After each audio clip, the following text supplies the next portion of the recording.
안녕하십니까. 저는 블록엑스 대표 표상록이라고 합니다.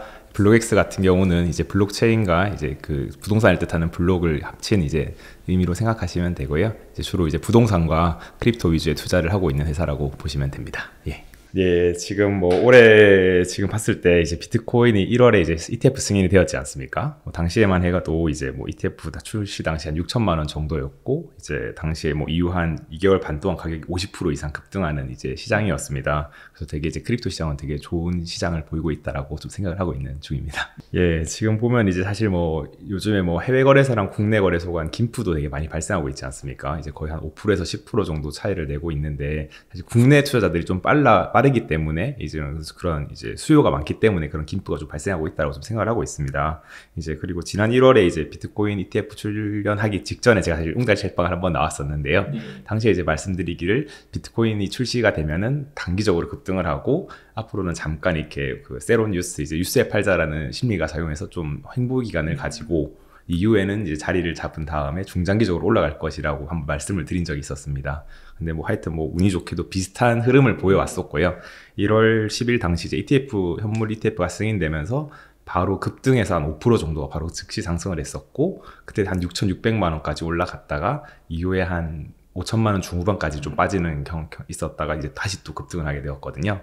그래서 앞으로도 이제 제가 봤을 때는 이제 신규 거대 기관들의 유입이 많아질 것이기 때문에 중장기적으로는 이제 가격이 되게 좋지 않을까라고 좀 예상해 보고 있습니다. 예, 이제 지금 사실 그 비트코인 현물 ETF에 관련해 가지고 이제 데이터를 이제 보여주고 있는 곳이 이제 팔사이드 인베스터라는 이제 사이트가 있습니다. 거기서 이제 뭐 하루하루 이제 ETF 유입량을 좀 체크를 하고 있는데요. 이제 3월 28일까지 이제 블랙록이 제일 이제 대표적인 ETF 자산운용사인데, 블랙록 같은 경우가 현재까지 한 18조 7조 원 가량을 이제 매수를 하였고, 이제 이뿐만 아니라 9개의 그 현물 BTC ETF를 유입과 이제 동시에 이제 그런 그 전에 있던 그레이스케일이 가지고 있던 GBTC라는 또 상품이 있었습니다. GBTC 상품 같은 경우는 좀 수수료가 높기 때문에 약간 이렇게 좀 뭐 기존 ETF에 대비해서 좀 효율이 없는 상태이기 때문에 좀 오히려 순유출이 많았고요. 이제 순유출과 순유입을 이제 더했을 때도 현재까지 한 16.3조 원 정도 순유입이 되었었습니다. 그래서 이제 뭐 제가 봤을 때는 이제 기관 유입이 더 있을 거냐 없을 거냐를 봤을 때는 이제 좀 큰 손의 움직임이 좀 중요하다고 좀 생각을 하는데요. 대표적으로 이제 블랙록 같은 경우는 전 세계 1위 자산운용사입니다. 걔네들이 이제 가지고 있는 이제 운용하는 자금이 한 거의 10조 달러로 한 1경 3천조 원 정도이고요. 그래서 제 생각에는 이제 블랙록이 지금은 한 20조 원 안 되는 금액을 좀 매수를 했는데, 중장기적으로 이제 블랙록이 가지고 있는 이제 자산의 한 1% 정도는 비트코인으로 가지지 않을까라고 생각을 하고 있고, 좀 많으면 한 3%까지도 좀 포지션을 늘릴 수 있지 않을까라고 생각을 합니다. 사실 1%의 경우가 되게 큰 금액인데 그게 한 130조 원 정도가 될 것이고요. 그리고 3%까지만 해도 한 390조 원 수준으로 이제 매우 좀 큰 시장 영향이 있지 않을까라고 좀 생각을 하고 있습니다. 그래서 지금 현재 비트코인을 가지고 있는 블랙록이 비트코인을 가지고 있는 개수가 한 20만 개 정도가 되고요. 이게 비트코인 총 공급량이 2,100만 개지 않습니까? 그래서 그거에 비했을 때 한 1% 정도를 가지고 있는 상황인데, 뭐 그 블랙록 같은 경우라면 이걸 좀 더 늘리고자 하는 아마 욕구가 있을 것이고, 아마 그에 따른 이제 기관들의 유입이 좀 많지 않을까라고 예상해 보고 있습니다. 그렇죠. 이제 지금 이제 비트코인을 위한 상품을 만드는 ETF가 있는 것이고, 기존에 있던 상품들이 있을 텐데 얘네들이 이걸 사는 건 아니고 비트코인을 위한 상품에서만 유입이 되고 있고요. 최근 뉴스 같은 경우를 봤을 때는 기존에 있던 상품들 중에서도 이제 비트코인을 신규로 투자할 수 있게끔 이제 그런 상품 이제 신청서나 이런 거를 좀 다시 업데이트하려고 하는 움직임은 좀 보이고 있었습니다. 사실 뭐 기존에 있는 ETF나 또는 이제 펀드 같은 경우도 원래 기존에 투자자가 있지 않습니까? 그래서 기존 투자자와 체결했던 뭐 계약서나 약정서나 이런 뭐 어떻게 효율을 해서 포트폴리오를 구축했다라는 것들이 있기 때문에 아마 그 프로세스를 업데이트하는 과정이 좀 시간이 당연히 걸릴 것이고, 이제 그러한 점 때문에 이렇게 당장 바로 바꾸지 못하고 좀 지연되고 있지 않나 생각을 합니다. 예, 한번 말씀드리면 비트코인이 보통 오르고 나면은 이제 비트코인과 관련된 코인들이 좀 많이 오르는 경향이 있었고요. 그게 이제 말씀하셨던 뭐 스택스나 알렉스나 오디너스라고 좀 생각을 합니다. 그래서 이전에 제가 간단히 뭐 스택스랑 알렉스랑 오디너스가 뭔지를 한번 말씀을 드려보겠습니다. 스택스 같은 경우에는 이제 전송증명이라는 시스템을 이제 사용해가지고 비트코인과 같은 이제 보안성을 갖추면서 비트코인이 좀 가지고 있는 문제인 확장성을 좀 해결하려는 이제 가지고 시작을 한 프로젝트입니다. 스택스는 이제 비트코인을 위한 이제 프로그래밍 레이어 기술로 비트코인 관련된 프로젝트에서 좀 가장 큰 이제 기대를 받고 있고 가장 큰 프로젝트 중에 하나입니다. 또 재미난 점은 이제 2019년 7월 미국 증권거래위원회로부터 최초로 토큰 판매 승인을 받았기 때문에 이런 법적인 좀 이슈가 좀 없다라고 생각이 들어서 되게 좀 자유롭다는 강점이 있고요. 알렉스 같은 경우는 이제 뭐 거래, 예치, 브릿지, 런치패드 등 약간 다양한 기능을 제공한 디파이 플랫폼 중 하나라고입니다. 세틀먼트 레이어로 비트코인을 사용하고 이제 스마트 컨트랙트 레이어로 스택스를 사용하는 것이 좀 특징이고요. 스택스 생태계에서 이제 가장 활성화된 DApp입니다. 이제 비트코인에서 가장 활성화된 게 스택스고 스택스에서 가장 활성화된 게 이제 알렉스라고 보시면 됩니다. 그래서 사용자들은 이제 중앙화 거래소 같은 곳에서 이제 친숙한 환경에서 좀 트레이딩을 할 수 있다는 장점이 있고 이제 스테이킹 기능을 사용해서 이제 복리 이자를 좀 획득할 수 있다는 장점이 있는 토큰입니다. 그리고 비트코인 오디너스에 대해서 말씀을 드리겠습니다. 이는 이제 최근에 한번 이슈가 되었던 것인데요. 이건 비트코인 블록체인에 저장되는 새로운 유형의 NFT이고요. 이제 NFT는 이제 비트코인 최소 단위인 사토시에 이제 고유 번호를 할당하여 생성하는 구조를 좀 가지고 있다는 측정이 있습니다. 이거는 2021년 11월에 비트코인 네트워크에 출시된 템루트 업그레이드를 통해 가지고 좀 출시가 가능해졌고요. 그리고 이 이후 이제 오디너스 프로토콜은 2023년 1월에 출시가 되어 가지고 예술, 음악, 동영상 등 다양한 좀 NFT를 만드는 데 활용이 되고 있습니다. 저는 그래서 말씀하셨던 것 중에 좀 가장 주목하고 있는 프로젝트가 어디냐고 또 말씀을 드리면요. 저는 개인적으로는 좀 스택스가 좀 관심이 있다라고 생각을 하고 있습니다. 비트코인을 이제 활용한 이제 가장 큰 이제 프로젝트 중 하나이고, 이제 스택스의 강점 중 하나는 이제 보유 중인 스택스를 네트워크의 안정성과 그리고 이제 이런 합의를 위해 가지고 일시적으로 락업을 합니다. 락업을 하게 되면은 이에 따른 보상으로 비트코인을 보상으로 줍니다. 네. 네. 그래서 이제 사실 뭐 비트코인 같은 경우는 보통 채굴을 해야지만 이를 얻을 수 있다라는 그런 게 있지만은 스택스 같은 경우 이제 락업을 하게 되면은 보상으로 비트코인을 받을 수 있기 때문에 이거는 가장 이제 스택스를 보유한 이제 투자자들에게 가장 좀 좋은 강점 중에 하나라고 좀 생각을 하고요. 때문에 저는 이제 좀 이런 채굴하지도 않고 비트코인을 받을 수 있다라는 점에서 스택스가 좀 가장 좀 흥미로운 코인이 아닌가 약간 생각을 하고 있습니다. 예, 지금 비트코인 반감기는 한 4월 20일 전후로 일단 예상을 하고 있고요. 아마 이제 블록이 이제 채굴되는 속도에 따라서 뭐 왔다 갔다 좀 시간은 있을 것으로 보입니다. 이번 반감기 같은 경우는 2008년도에 비트코인 나온 이후에 이제 네 번째 반감기라고 보시면 되는데요. 12년에 한 번, 26년에 한 번, 20년에 한 번에 있었고요. 그리고 지금은 이제 그때와의 비트코인 반감기와 다른 것은 이제 지금은 이제 현물 ETF라는 것이 이제 등장했다라는 것이 약간 어찌 보면 주요 변수이지 않을까라고 좀 생각을 하고 있습니다. 근데 뭐 제 개인적으로는 앞서서 이제 반감기 같은 경우에도 다양한 뭐 매크로 이슈도 있었고 가상자산 이슈 뭐 이런 반감기 이슈가 가장 클 텐데 그 이슈가 있었지만 매크로 이슈도 크게 분명히 중요하지만 반감기 이슈가 좀 더 영향력이 있기 때문에 아마 뭐 지난 반감기와 비슷한 수준으로 좀 사이클이 형성되지 않을까라고 생각을 하고 있고요. 지난 반감기를 돌이켜보면 2012년도 같은 경우에는 반감기 당시 기점으로 한 1년에서 1년 반 정도에서 한 120배 이상 비트코인 가격이 오르는 경향이 있었고 2016년 같은 경우에도 한 1년에서 1년 반 이후 한 28배 또는 30배 정도 올랐던 경험이 있습니다.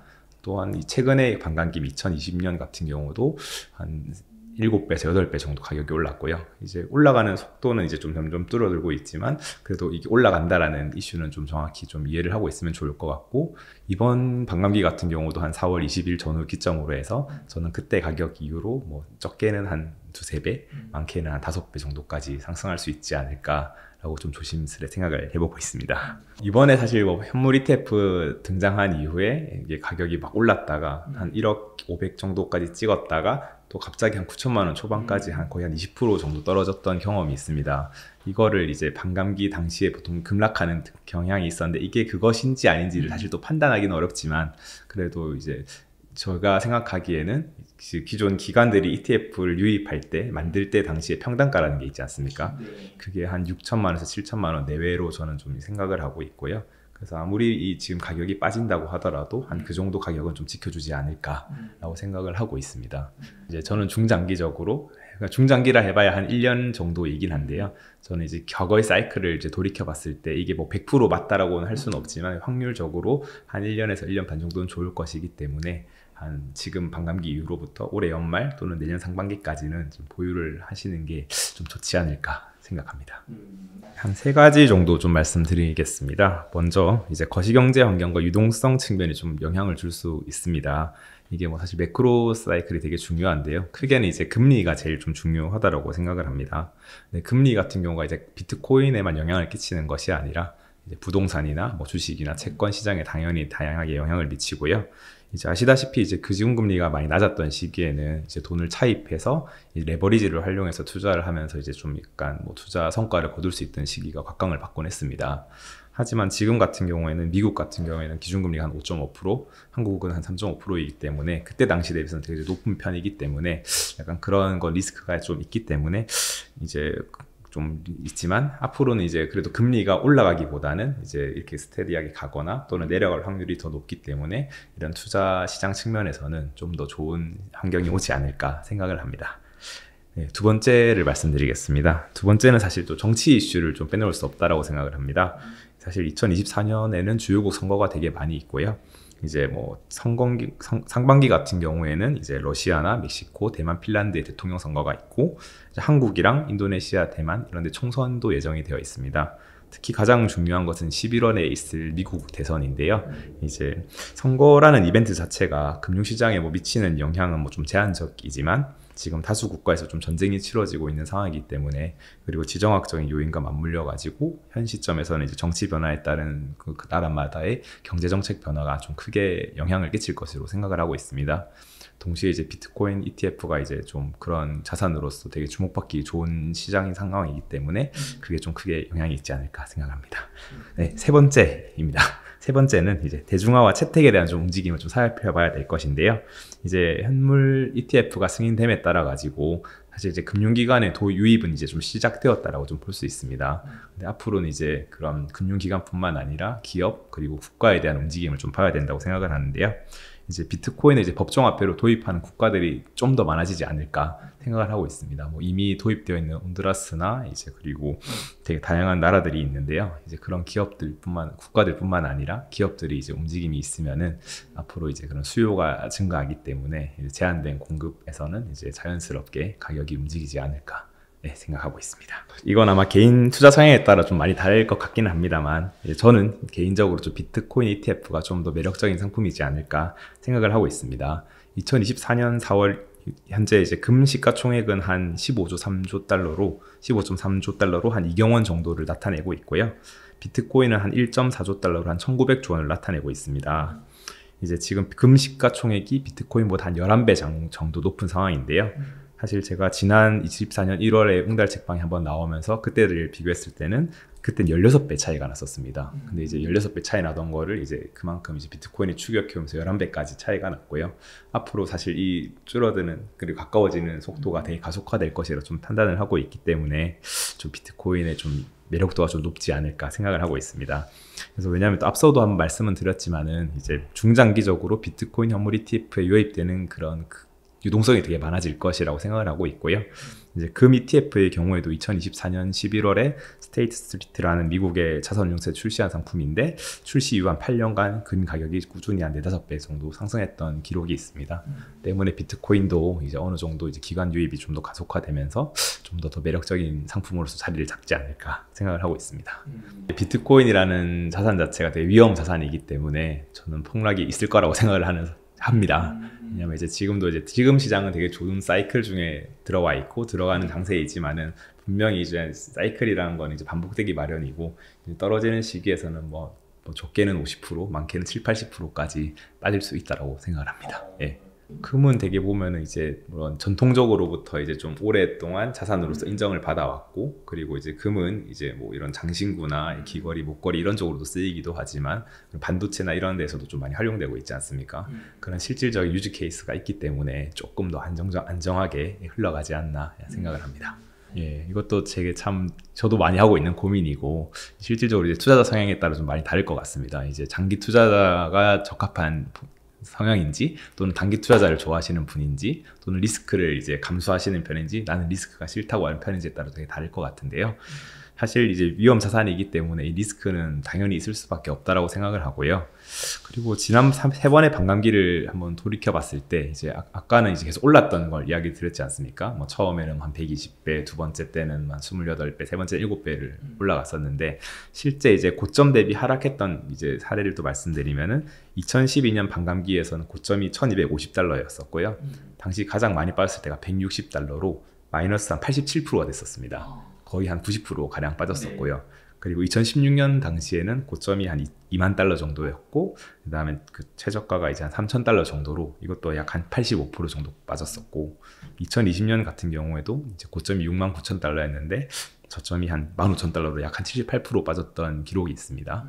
그래서 때문에 지금 같은 경우에도 분명히 올해 반감기도 물론 좋은 장이 있긴 하겠지만은 또 고점에 간 이후로는 다시 또 내려오는 사이클이 저는 반복이 될 거라고 하고, 그리고 사실 뭐 누구나 다 이제 발끝에서 잡고 이제 머리끝에서 팔고 싶어 하지만 그거는 사실 신이 아닌 이상, 그리고 진짜 되게 어려운 스킬이기 때문에 보통 저는 이제 그냥 무릎에서 잡고 이제 한 어깨에서만 팔자 정도의 생각을 하고 있고, 이제 투자자들도 이제 그런 식으로 좀 멘탈을 관리하고 전략을 세우면은 좀 더 이제 리스크를 관리하시면서 수익률을 좀 올릴 수 있지 않을까 좀 생각을 하고 있습니다. 그래서 이제 뭐 시장 상황을 계속 꾸준히 깊게 관찰하시면서 이게 좀 어떠한지 그렇게 하면서 적절히 현금화도 하고 이제 그런 식으로 하면은 되게 좀 좋지 않을까 생각을 합니다. 사실 뭐 지금 저희가 알트코인이라고 하는 것은 이제 사실 비트코인을 제외한 모든 코인을 알트코인이라고 보시면 됩니다. 이제 얼터너티브 비트코인으로 해서 비트코인을 대안하는 이제 대체제라고 보시면 되고요. 사실 뭐 이더리움이나 리플, 도지코인 전부 다 알트코인에 속한다고 보시면 됩니다. 예. 그렇게 생각을 하고 있고, 사실 비트코인 같은 경우는 이제 사실 뭐 가격 안정성 측면에서는 그래도 그 코인들 중에서는 가장 안정적인 친구 중에 하나라고 저는 생각을 하고 있고요. 알트코인 같은 경우는 이제 이런 블록체인 기술을 활용해서 새로운 이제 시도를 하는 것들 중에 하나로서 이제 뭐 코인이나 토큰들이 나오는 것이고, 이제 그런 것들을 시도해 보다가 잘 되는 케이스는 되게 뻥 터질 것이고, 안 되는 케이스는 약간 스캠으로 인정받아 가지고 하는 그런 게 좀 많을 것이라고 생각을 하고 있습니다. 네. 맞아요. 사실 뭐 저도 알트코인은 되게 투자하기 어려운 것 중에 하나라고 좀 생각을 하고요. 기본적으로 알트코인 개수만 해도 10,000가지가 넘습니다. 이제 사실 뭐 비트코인 같은 경우는 어느 정도 이제 ETF가 등장하면서 이제 자산으로서 어느 정도 인정받는 그 자산이 되었다면, 알트코인은 아직까지도 이제 좀 스캠으로 보는 경향들이 되게 많은데, 이제 과거를 한번 살펴봤을 때 뭐 과거에는 이제 뭐 레이어 1, 레이어 2, 뭐 디파이, DID, NFT 등 이런 식으로 되게 다양한 알트코인들이 시도가 있었습니다. 그리고 최근 2024년에 접어들어 가지고는 이제 AI 코인이나 뭐 실물 자산 토큰 연동된 토큰인 이제 RWA 코인들, 그리고 이제 밈 코인들, 이런 것들이 좀 다양하게 많이 생겨나고 있었는데요. 사실 뭐 알트코인 같은 경우도 보면 이제 주식과 같이 섹터라는 것들이 있습니다. 그래서 뭐 이렇게 NFT에서도 커가는 코인들이 있고, DID, 뭐 RWA 각자 이렇게 좀 세트가 있기 때문에 그런 것들은 좀 약간 순환을 하면서 이제 좀 가격에 대한 움직임이 좀 있을 것이고, 실질적으로 저희가 이런 투자의 순환을 잘 살펴보면서 모든 수익률을 다 먹으면 가장 좋겠지만은 그거는 되게 사실 어려운 것이고, 이제 그렇기 때문에 되게 이런 전략과 정신 관리를 잘 하면서 좀 투자를 해야 된다라고 좀 생각을 하고 있습니다. 그래서 사실은 이제 지금 알트코인을 스캠으로 보는 인식이 좀 많이 남아 있기는 한데, 사실 이건 좀 주식시장과 좀 비슷하다고 좀 생각을 하거든요. 왜냐면 주식시장 같은 경우에도 진심으로 이 뭐 상품이나 제품을 위해서 되게 열심히 하는 기업들도 있을 것이고, 또는 예를 들어 이제 이런 일명 소위 세력이라는 분들과 협업해가지고 주가만 한탕 올렸다가 이렇게 기업을 막 되게 좀 훼손시키는 분들도 많이 계신데, 사실 뭐 저희가 뭐 스캠 이런 것들은 사실 후자에 좀 속하는 편이 많이 있다라고 좀 생각을 하고요. 이제 사실 근데 그런 것들을 좀 판단하기가 어려운 게, 이제 뭐 10,000개가 넘는 이제 코인들, 그리고 정보도 되게 좀 다양한 데서 들어오지 않습니까? 뭐 이제 뭐 뉴스도 있을 것이고, 그다음 뭐 요즘에 텔레그램이나 카카오톡 또는 유튜브를 통해서 많이 받을 것인데, 그 정보가 이제 실제 팩트인지 아닌지를 좀 판단하기 되게 어렵기 때문에, 사실 뭐 알트코인을 만약 투자하시는 분들이시라면 이제 그런 것들을 좀 복합적으로 잘 다양하게 체크하면서 스스로 좀 공부하시면, 습관을 좀 가지면 좀 좋지 않을까 생각을 하고 있습니다. 좀 5개를 한 번씩 말씀 한번 드려보겠습니다. 사실 뭐 이더리움 같은 경우에는 3월 이제 덴쿤 업그레이드를 통해서 이제 속도와 확장성 측면에서 좀 개선되었다고 생각을 하고 있습니다. 그리고 이제 사실 비트코인 현물 ETF 출시 이후에 다음으로 가장 기대되는 것이 이제 이더리움 ETF에 대한 이제 승인 여부인데요. 사실 이 승인은 따라 가지고 아마 되게 이더리움뿐만 아니라 알트코인에 미치는 되게 영향이 좀 클 것이라고 좀 생각을 하고 있습니다. 다음은 이제 솔라나입니다. 솔라나 같은 경우는 이제 시가총액 5위로 이제 뭐 사실 이더리움 킬러라고도 막 불렸었습니다. 그래서 낮은 수수료와 빠른 거래 속도를 통해 가지고 2023년도에 가장 큰 가격 상승이 있었던 코인들 중에 하나이고요. 솔라나 기반 뭐 토큰들도 많이 출시가 되면서 이제 그 활용도가 점점 더 늘어나면서 이제 좀 앞으로의 가격 상승에 대한 기대감이 높아지는 코인 중에 좀 하나라고 좀 볼 수 있다고 생각을 하고 있습니다. 다음은 코스모스입니다. 코스모스는 2019년에 이제 최초 발행된 코인인데 이것도 이제 가격이 많이 상승해서 현재 한 시가총액 32 정도를 나타내고 있습니다. 이것도 마찬가지로 이제 느린 거래 속도와 그리고 고비용 문제를 해결하기 위해 나왔던 이제 레이어원 코인으로서 앞으로 좀 활용성이 좀 더 기대가 되고 있기 때문에 이제 올해나 한 내년 정도까지는 좀 중장기적으로 보면 좋지 않을까 생각을 합니다. 스텔라 루멘 같은 경우는 2014년에 이제 최초 좀 발행된 코인으로 좀 나온 지는 거의 한 10년 가까이 되었습니다. 이게 아마 리플 하시는 분들 아실 텐데 리플에서 이제 하드포크 되어가지고 나왔던 코인이고요. 이제 주로 이제 송금이나 결제를 위해 가지고 나왔던 플랫폼이기 때문에 이제 빠른 속도가 있다라는 그런 장점이 좀 있기 때문에 이것 또한 이제 실질적으로 이런 그런 결제나 송금으로 활용이 된다면은 이제 좀 기대가 될 수 있지 않을까 생각을 합니다. 마지막으로 이제 카스파입니다. 이거는 사실 뭐 나온 지 얼마 안 되어 있는데요. 22년도에 나왔던 코인인데 이제 시가총액이 한 47위 정도가 되고 있습니다. 작업 증명 기반으로 한 블록체인으로요. 확장성을 좀 해결하기 위해 나온 코인이지만 이제 사실 뭐 블록체인이 확장성뿐만 아니라 보안과 탈중앙화 세 가지가 모두 중요한데요. 이 세 가지의 이슈를 좀 더 개선해왔다라는 점을 특성으로 해가지고 되게 좀 사업을 진행하고 있는 것으로 되게 좀 유명합니다. 사실 뭐 이제 글로벌 유명 언론사인 이제 포브스에서 이렇게 이제 5가지 코인을 딱 집어준 게 되게 저는 좀 사실 좀 되게 재밌었다라고 보고 있고요. 왜냐면 사실 되게 유명한 언론사인 만큼 사실 영향력이 되게 크거든요. 사람들이 접할 수 있는 접점도 되게 많아지고. 그래서 사실 뭐 저는 이런 코인들이 다 물론 좋지만은 이제 이런 되게 유명한 그런 기업들에서 나오는 코인들을 이제 100% 맹신하기보다는 사실 좀 다양한 의견을 여러 가지 이제 청취해 보면서 본인들만의 이제 노하우와 전략을 만들어 가지고 투자를 하시면 좀 더 좋은 성과가 있지 않을까 생각을 하고 있습니다. 네.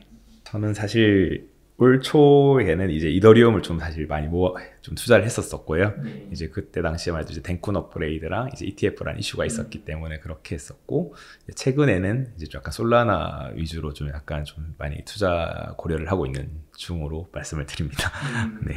이게 결국에는 뭐 약간 뉴스에 팔자라는 심리인데요. 사실 덴쿤 업그레이드도 지나갔고, 그리고 이제 그때 이제 뭐 일단 한번 좀 실현을 했고요. 그다음에 또 이제 이더리움 ETF 같은 경우가 물론 이제 또 긍정적인 뉴스가 많기는 하지만 그럼에도 불구하고 이제 좀 안 좋은 뉴스도 점점 나오고 있을 것이기 때문에 약간 포트폴리오의 이제 리밸런싱 차원에서 한번 그렇게 좀 고민을 했습니다. 예, 사실 뭐 한 올해 비트코인 현물 ETF가 출시된 이후 한 2월, 3월까지만 해도 이제 대부분의 뉴스에서는 이더리움 ETF 현물은 5월 중에 승인될 것이다라고 보는 뷰가 되게 많았습니다.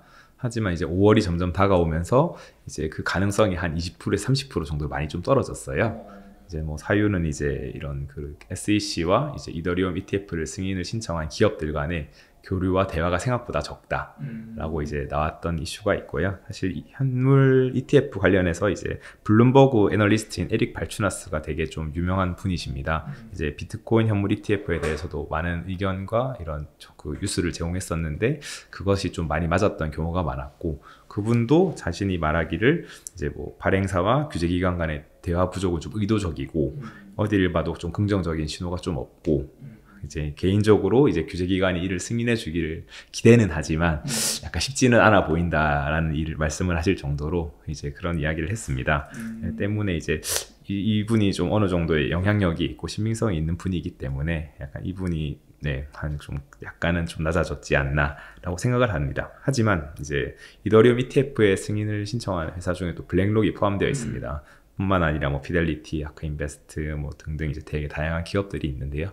이들이 이제 규제 기관과의 이제 대화를 꾸준히 이제 이루어가면서 아마 그 접점을 찾아가지 않을까 생각을 하고 있고요. 사실 5월 달에 데드라인으로 이제 시장에서 나왔던 것 같은 경우는 이제 5월 23일에 바네크의 데드라인이 있었고 5월 24일 아크인베스트, 그다음에 5월 30일까지 헥스덱스가 있었고요. 다음으로 이제 6월 18일에 그레이스케일, 7월 5일까지 인베스코에 대한 이제 데드라인이 되어 있습니다. 사실 좀 더 이제 그때가 받아야 좀 더 이런 분위기를 알 수 있겠지만은 지금 4월 초인 지금 같은 경우는 아직은 한 20-30% 내외의 수준이고, 하지만 이게 갑자기 급격하게 좀 더 좋아져서 이제 5월 달에 괜찮은 분위기를 만들어낸다면 또 될 수도 있지 않을까 생각을 하고 있습니다. 그리고 만약에 이더리움 ETF가 승인된다면은 이제 파급 효과는 좀 비트코인 ETF가 좀 비슷하지 않을까라고 개인적으로 생각을 하고요. 이제 사유는 뭐 이제 당연히 금융기관들의 유입이 되니까 이제 당연히 좀 가격적인 측면으로서는 좀 올라갈 것이다 라고 좀 말씀을 드리고 싶고, 대신에 비트코인만큼 이렇게 확 올라가거나 막 그러진 않지 않을까 라고 생각합니다. 왜냐면 이제 첫 번째가 제일 사실은 큰 영향력이 있고, 두 번째 같은 경우는 어느 정도 좀 사람들이 이런 템포가 생기기 때문에 이제 조금은 뭐 올라가지만 그래도 조금은 이렇지 않을까 생각을 하고, 사실 이더리움도 알트코인 중에는 대장주이기 때문에, 그리고 그런 알트코인에 대한 이제 어느 정도 열림이 있기 때문에 사실 이더리움이 되면 또 솔라나도 되겠고 리플도 되겠고 하는 기대감이 있을 것이기 때문에 이런 알트코인들도 어느 정도 좀 좋은 퍼포먼스를 내지 않을까 생각을 합니다. 네. 되게 근데 또 그때의 시장 분위기가 되게 중요하다고 생각을 하는데요. 이제 진짜 막 거의 승인이 될 것 같다라는 이야기가 많이 나오면은, 특히 이제 에릭 발추나스 뿐만 아니라 이런 좀 전통적으로 유명한 언론사에서 나오면은 아마 그 기대감으로 많이 좀 올라갈 것으로 좀 생각을 하고요. 오히려 이제 반면에 이제 이건 현실적으로 좀 어렵다 이러면은 약간 생각보다 뭐 올라는 가지만 좀 덜 올라가지 않을까. 근데 그렇다고 막 많이 떨어지진 않을 것 같습니다. 왜냐하면은 이제 이게 결국에는 승인은 될 거다라는 걸 약간 깔아두고 있고, 사실 시기의 문제라고 좀 생각을 하고 있거든요. 그래서 지금 5월이냐 아니면 뭐 7월이냐 9월이냐 이런 시기에 따라서 이제 좀 흐름이 있지 않을까 생각을 합니다. 네, 참 제 민코인을 바라본 태도는 참 쉽지 않은 것 같은데요. 사실 이제 최근에 민코인이 되게 좀 많이 상승했었습니다. 이제 사실 비트코인 현물 ETF 승인 이후 한 2월부터 좀 많은 가격 상승이 있었는데요.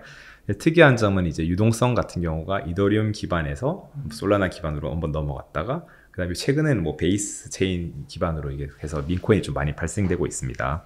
사실 뭐 말씀하셨던 것처럼 강아지로 유명한 뭐 도지코인, 시바이누 코인이 되게 있을 것이고, 개구리 같은 경우 뭐 페페코인, 고양이 같은 경우는 뭐 파켓 등의 가격 상승이 좀 많이 높았던 것으로 좀 보이고 있고요.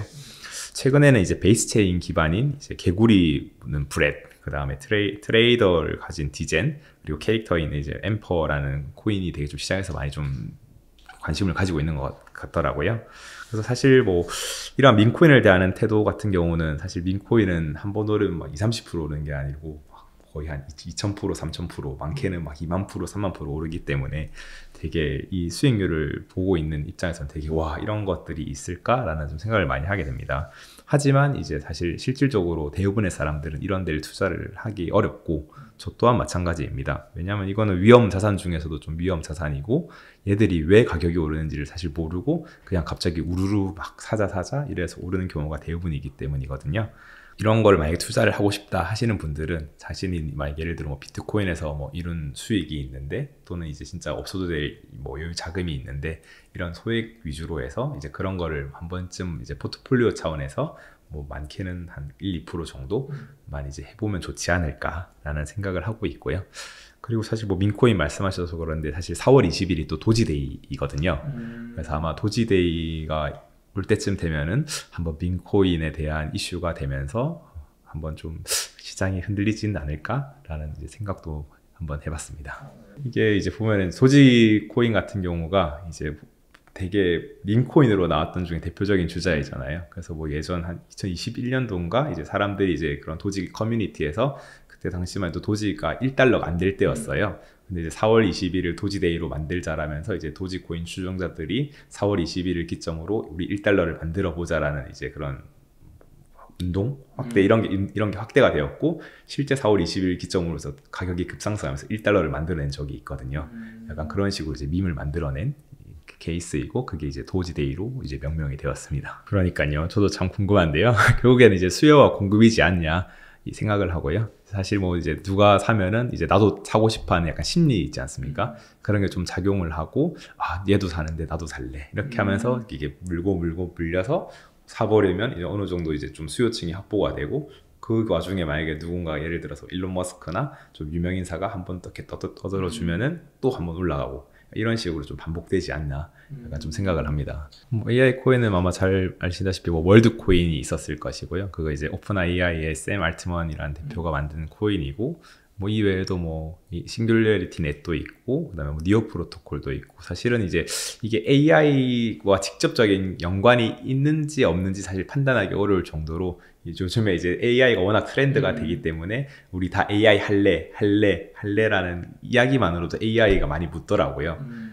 그래서 이제 이런 거를 봤을 때는 이제 뭐 사실 뭐 코인리스나 뭐 이런 사이트들이 많이 있어요. 거기에 보면 테마를 많이 분류해 놨는데 비싼 거래소도 마찬가지이고요. 그런 곳을 한번 살펴보시면서 이제 이 AI 관련된 테마는 어디인지 또 다른 이런 테마들은 어디인지 한번 공부를 해보시면 좋지 않을까 생각을 합니다. 지금 사실 뭐 AI 코인은 지금 현 시대의 흐름을 좀 반영했다라고 저는 생각을 하고 있습니다. 사실 이제 작년부터 시작된 이제 챗 GPT가 등장이 되었고 그다음에 구글에서도 바드라는 것을 만들었고 국내 네이버에서는 이제 이런 클로바 등 다양한 AI 서비스가 나오고 있지 않습니까? 그래서 이제 AI 서비스뿐만 아니라 이를 활용한 또 플랫폼들도 많이 나오고 있고 사실 뭐 주식 시장에서도 그렇게 AI 활용되어서 이제 사실 엔비디아가 되게 많이 가격 상승이 있었지 않습니까? 올 초만 해도 이제 그래서 이제 주식 상승이 있으면서 동시에 블록체인 기술을 활용한 AI 관련된 코인들이 좀 가격이 상승을 했다라고 좀 생각을 합니다. 예, 월드코인 같은 경우는 사실 사람만이 가지고 있는 홍채 데이터를 활용해 가지고 이제 이걸 뭐 코인을 기본 소득으로 주겠다라는 게 이제 기본적인 목표이고요.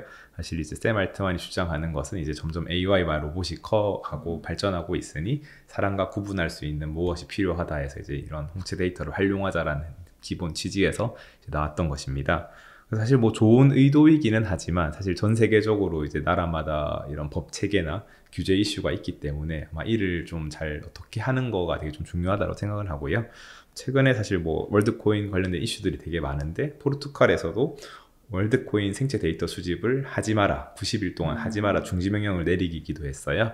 그래서 이제 이러한 것들에 대한 아마 클레임이 점점 많아질 것이고 아마 그거를 뭐 월드코인을 어떻게 대응하는지도 좀 되게 중요할 것 같고 동시에 이제 샘 알트먼이 초기에 이제 그 일론 머스크가 투자를 해가지고 이 오픈 AI라는 회사를 만들었었는데 이제 일론 머스크가 오히려 샘 알트만에게 이제 그런 그 계약 위반 혐의로 고소를 하기도 했었습니다. 그래서 이러한 리스크가 있다라는 점은 분명히 좀 알고 지나가시면 되게 좋을 것 같고 실제 이런 월드코인이 수집한 홍채 데이터가 실질적으로 합법적으로 잘 활용되고 있는지 그리고 개인 데이터가 좀 새지 않는지 이런 거를 사실 좀 투명하고 효율적으로 좀 오픈하면서 하면 좀 더 좋을 것 같다라고 좀 생각을 하고요. 이제 그런 게 뒷받침되지 않는다면 또 약간 사람들의 신뢰와 신용을 잃을 수 있기 때문에 이제 그런 것만 좀 뒷받침되면 이제 좀 좋을 것이고 만약에 그렇게 좀 좋아진다면 이제 월드코인 가격도 뭐 비슷하게 흘러가지 않을까 생각을 합니다. 이제 가장 크게 봤을 때 보통 사이클 상에서 비트코인이 가격을 상승을 거의 고점을 찍은 이후에 가격이 떨어지는 시기가 있어요. 그 시기가 이제 보면은 이제 알트코인들이 올라가는 시기인데요. 이제 봤을 때 이게 또 도미넌스라고 표현을 합니다. 비트코인 도미넌스라고 있는데 이게 어찌 보면 전체 크립토 시장에서 비트코인 도미넌스가 차지하는 비중이거든요. 근데 이제 보통 이게 한창 과거를 봤을 때는 한 보통 60에서 70%까지 찍었다가 이게 한 30-40%까지 내려오고 그 시기에 이제 알트코인들이 낙수효과에 힘을 입어가지고 시총이 많이 상승하게 됩니다. 이제 아직 근데 그러한 시기는 저는 아직 안 왔다라고 좀 생각을 하고요. 이제 비트코인이 이제 진짜 고점이 뭐 반감기로 제가 아까 3배에서 5배 말씀을 드려서 실제 그 금액이 뭐 3억일지 5억일지 또는 뭐 생각보다 덜 가서 2억일지는 알 수 없지만은 고점을 찍고 이제 떨어지는 시기 근데 그 시기가 보통 한 2-3개월 정도 되거든요.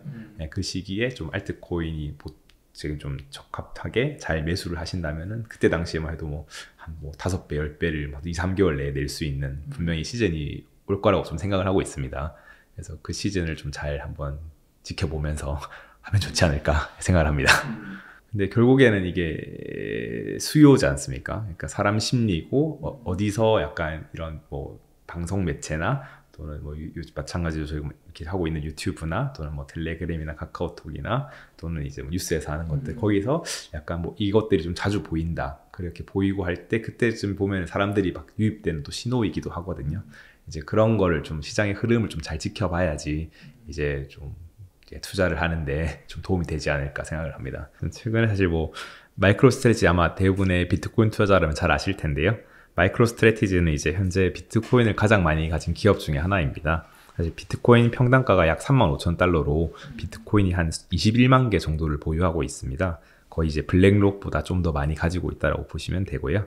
때문에 이제 사람들은 이제 개인이 비트코인으로 투자하기 조금은 꺼려하시는 분들께서 이제 마이크로 스트래티지를 투자하면서 이제 비트코인을 가진 효과를 가지려는 뭐 개인이나 기업들이 되게 많았습니다.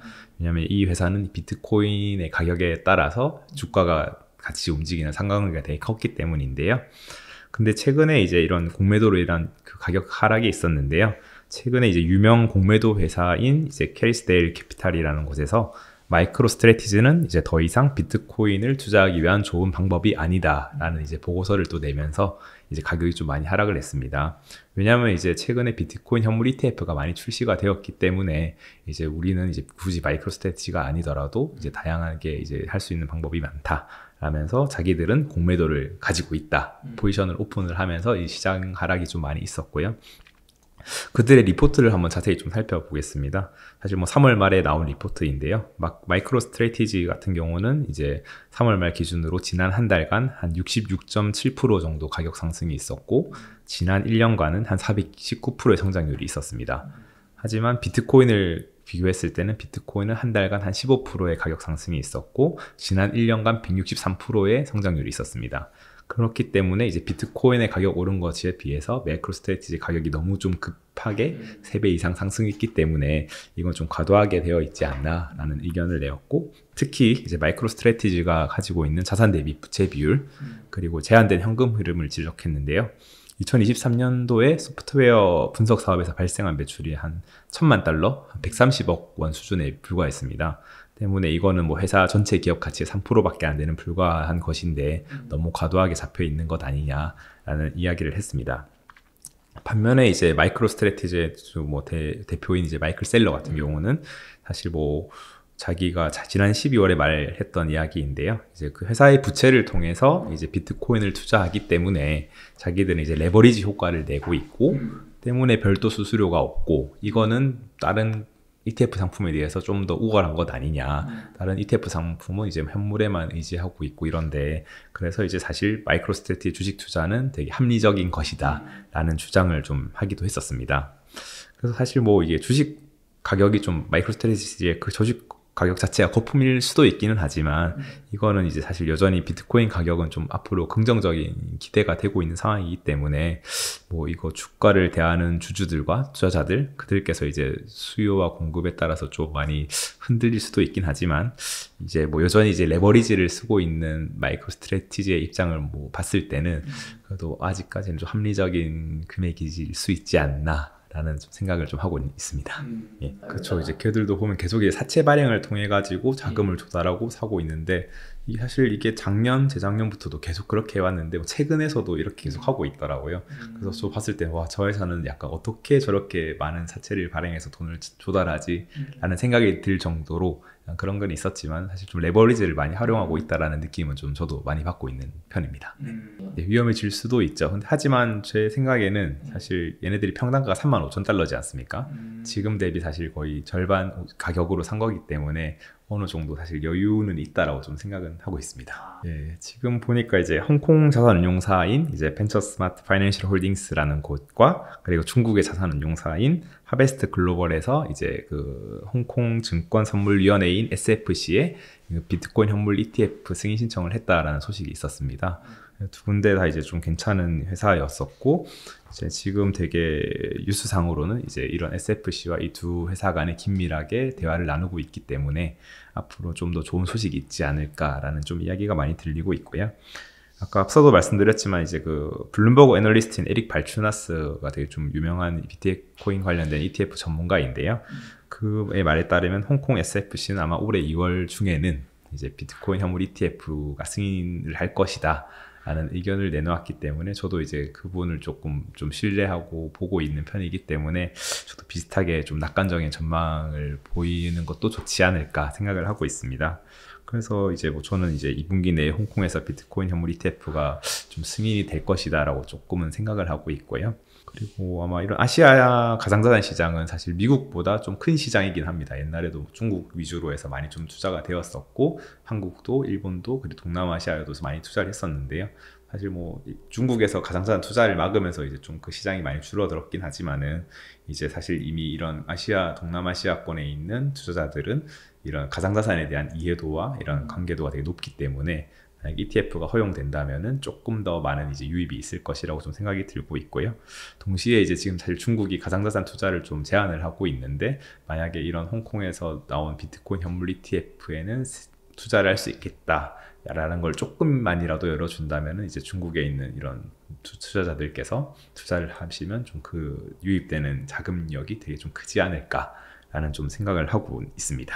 중국은 되게 큰 나라에서 이제 제한을 하고는 있지만, 실질적으로 뭐 저도 뭐 중국에 있는 친구들이나 이런 분들을 이야기를 했을 때는 사실 개인들 입장에서는 사실 뭐 이렇게 아름아름 투자를 하시는 분들도 많고, 이제 사실 뭐 그런 이유는 이제 좀 더 중국의 탄압에 좀 이제 좀 하시려는 분들도 있으신 것 같고, 오히려 뭐 최근에는 뭐 코인은 아니지만은 중국 부자들이 현금을 들고 와서 뭐 한국이나 일본 부동산을 산다라는 뉴스도 있었지 않습니까? 그런 걸 봤을 때는 이제 약간 그런 자기네들의 자산을 지키려는 중국의 개인 자산가들이 이런 식으로 좀 움직임이 있고, 아마 그러한 움직임을 이런 홍콩에서 좀 파악을 했을 수도 있지 않을까 라는 이제 합리적인 좀 의심을 해볼 수 있었던 것 같습니다. 이거는 이제 나라와 정부와 금융기관들의 움직임이기 때문에 사실 뭐 제가 된다 안 된다라고 말하기는 상당히 어려운 부분인 것 같고, 그렇지만 그럼에도 불구하고 이러한 움직임을 좀 잘 살펴보고 좀 그래도 어느 정도의 일말의 가능성이 있다라면 그런 걸 좀 잘 팔로우하면서 체크해 보시는 게 좀 좋은 습관이 되지 않을까 생각을 합니다. 뭐 사실 미국만큼의 영향력이 있다라고는 좀 생각은 들진 않고요. 하지만 이제 앞서 서두에 말씀드렸지만, 이제 이런 중국에 계신 분들이 만약에 투자를 할 수 있게끔 좀 열어주는 케이스가 된다면은 중국 자금이 좀 들어올 수 있는 통로가 될 수 있지 않을까라는 생각을 하고 있고요. 그래서 그리고 만약에 지금은 미국이 ETF가 있지만 홍콩이 열어준다면은 홍콩뿐만 아니라 뭐 저희 우리나라도 될 수도 있고, 앞으로 이런 나라 차원에서 ETF를 좀 열어주면서 좀 더 기관들의 유입을 좀 가속화시킬 수 있는 한 이벤트가 될 수 있지 않을까 생각을 합니다. 그러게 말입니다. 이게 참 4월 이제 총선 앞두고 나서 되게 사실 그런 되게 각 당에서 이제 그런 가상자산과 관련된 공약을 많이 내놓고는 있는데요. 사실 뭐 ETF를 승인을 하겠다라고 이제 주장을 하시는 곳들도 있고, 이제 그런 걸 봤을 때 이제 우리나라도 언젠가는 할 것이라고 저도 생각을 하고 있습니다. 하지만 우리나라 같은 경우에는 좀 더 좀 딥하게 공부를 하고 좀 더 좀 구체적인 걸 만들어 놓고 이제 입법화하기를 되게 좋아하시기 때문에, 이제 그런 거를 좀 더 조금은 늦게라고는 하지만은 이제 늦는 만큼 그만큼의 안정성과 편리성과 이런 걸 좀 보장하면서 나올 수 있는 제도가 되지 않을까 생각을 하고 있습니다. 사실 이렇게 고정된 수익을 주는 회사면은 되게 좋아 보이지만은 사실 되게 리스크 있는 곳이라고 생각을 하거든요. 왜냐면 사실 그 회사 자체가 실제로 돈을 버는지 안 버는지도 알 수 없는데, 고정된 수입을 준다면은 회사는 그러면 뭐 이런 자선행위를 하는 것도 아니고, 이제 그렇기 때문에 되게 그거는 조금은 조심해야 된다라고 좀 말씀을 드리고 싶습니다. 사실 뭐 최근뿐만 아니라 최근에 이제 그 국내 가상자산 운용사 중에 큰 뭐 기업들 뭐 델리오나 하루 인베스트먼트도 이제 아마 뉴스를 통해서 많이 접하셨을 건데요. 거기 같은 경우가 이제 고정된 수익을 제공하면서 이제 시장을 키워나갔기 때문에 약간 이게 비트코인 가격이 사실 상승하면 상관없지만은 하락하면 그거를 해칭할 수는 없거든요. 이제 그렇기 때문에 그건 좀 되게 조심스러운 부분 중에 하나라고 좀 말씀을 드리고 싶고, 동시에 사실 뭐 제일 큰 이제 루나 사태 그리고 테라 사태도 보시면은 사실 이제 루나를 가지고 있으면은 이제 그런 보유 수익률을 한 20% 정도 주는 상품이 있었지 않습니까? 이제 그것도 결국에는 그게 너무 과도한 수익을 주는 거였기 때문에 좀 망해버린 케이스이다 보니, 이제 그러한 뭐 고정 수익에 대한 것들은 사실 좀 조심하면서 해야 된다라는 말씀을 드리고 싶습니다.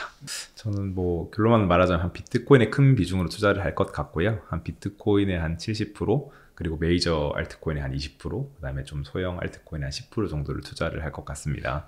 사유는 이제 뭐 앞으로 이제 뭐 가상자산 시장이나 그리고 매크로 경제 시장을 봤을 때 이제 안 좋아지는 시기보다는 좀 더 좋아질 수 있는 시기가 많다라고 좀 생각을 들고 있고요. 사실 비트코인도 이제 사실 뭐 지금 이미 1억이라는 가격이 되게 높은 가격이고 1억인데 사도 될까라는 이제 고민을 하고는 있지만, 사실 뭐 시장을 돌이켜 봤을 때 코인뿐만 아니라 주식 시장 같은 경우도 이제 고점, 전고점을 이제 넘어서게 되는 경우에는 사실은 이 매물대라고 표현하지 않습니까? 이전에 샀던 사람들의 매물대가 없기 때문에 조그만한 사람이 좀 많이 사가지고 하면 가격이 금방 올라가는 경향이 있거든요. 그래서 때문에 이제 뭐 지금은 1억 넘었지만은 이제 좀 올라가기는 조금 더 밑에보다는 올라가기 쉽다라는 것을 한번 좀 말씀을 드리고, 이제 그리고 시장 측면에서도 이제 금리도 어느 정도 이제 인하기로 좀 접어 들어갈 것이고, 그리고 ETF도 좀 더 이제 도입되고 유입되고, 뭐 홍콩에서도 만약에 나오고 다른 나라에서도 나오고, 그리고 나라도 계속 채택을 하고, 이렇게 되면은 좀 더 좋은 시기이기 때문에 한 7대 2대 1 정도로 투자를 하지 않을까 생각을 합니다. 사실 뭐 제가 1월 달에 나왔을 때는 아마 비트코인으로 주로 4월까지, 그러니까 반감기 전까지 비트코인을 적립식으로 사겠다라고 말씀을 드렸어요. 사실 이제 지금 4월이지 않습니까? 그래서 이미 이제 비트코인이 많이 올랐기 때문에 비트코인을 막 지금 막 100% 사는 것보다는 이제 알트코인에 어느 정도 약간 리스크를 약간은 열어두시면서, 비트코인은 저는 어차피 한 올해 말 내년 상반기까지 올라갈 것이라 생각을 하거든요. 알트코인은 지금도 뭐 더 떨어질 수는 있겠지만은 이제 그래도 앞으로의 업사이드를 포텐셜을 봤을 때는 한 30% 정도는 적합하지 않나, 저는 개인적으로 생각을 하지만, 이거는 이제 투자자들 성향에 따라서 이제 그 비중은 뭐 8대 2로 하시든 9대 1로 하시든 그건 좀 필요하지 않을까 생각합니다. 예, 저는 뭐 사실 뭐 이더리움 ETF가 있으니까 앞으로 이제 뭐 이게 5월이 될지 7월이 될지 9월이 될지 모르겠지만은, 그래도 이더리움이 좀 큰 비중이 될 것 같고요. 동시에 이제 이더리움 킬러인 솔라나 친구를 되게 저도 좀 유심 있게 보고 있고, 최근에 아까 말씀드렸지만 민코인들도 솔라나 기반 민코인들이 되게 많았고 퍼포먼스가 좋았어요. 그래서 때문에 이제 솔라나도 저는 좋다, 두 가지 이렇게 말씀을 드립니다. 예, 되게 참 고민이 많이 되네요. 이게 저 같은 경우는 최근에 사실 AI 코인들이 2월 달에 되게 퍼포먼스가 좋았습니다. 한 달 새 뭐 적게는 3배, 많게는 5-6배 오른 친구들도 많았고요. 지금 같은 경우는 사실 RWA, 그러니까 실물 자산과 연동된 토큰들이 되게 좀 성장세가 있고요. 사실 최근에 좀 관심 있게 봤던 코인은 온도 파이낸스라고요.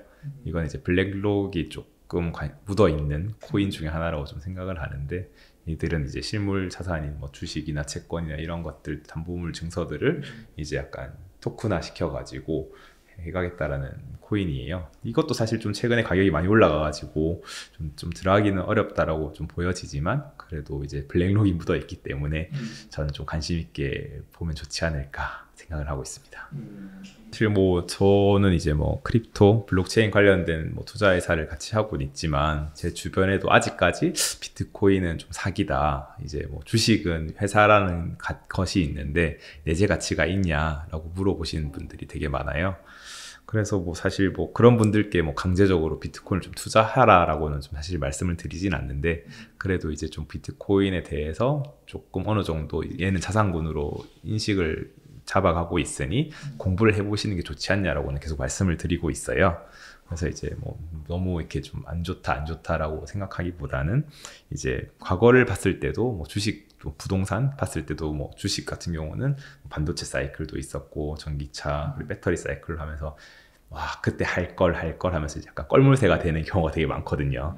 이제 그렇게 하기보다는 조금은 잘 모르겠는데 이런 경우에는 좀 더 관심을 갖고 오히려 찾아보시면서 투자를 좀 접하면 되게 좋을 것 같다라고 생각을 들고요.